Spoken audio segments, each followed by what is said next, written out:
In this video, we're going to learn how to do the flick. This is actually a lot more noticeable when you have a lighter hoop.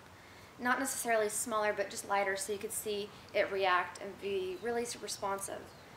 Because if you do it with a big hoop, it's possible, but it won't look as cool. At least I feel like, to me, when I'm doing the trick and I have a big hoop, it doesn't feel as powerful.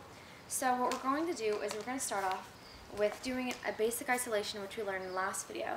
And you have to be comfortable with this because that's kind of how you get in the trick just a little bit. There's different ways, but just for the beginning trick, we're going to learn how to do an isolation and then get into the flick.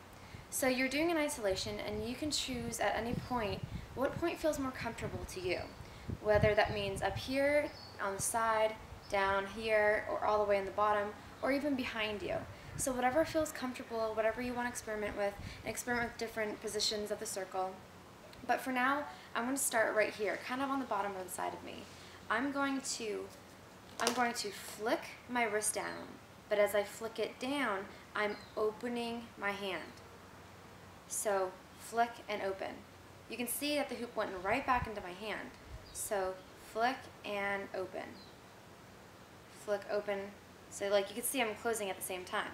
So that's because as I flick it down and I let go, so flick, it travels across my hand and back into the starting position where you can grab it. Now you can flick, open, and continue doing an isolation, or you could do flick, flick, flick, or you could do something even crazier with that.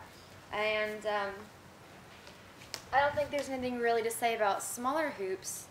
I guess that you have to stop really quickly if you want to make something cool. But for the most part, that is basically how you do the flick.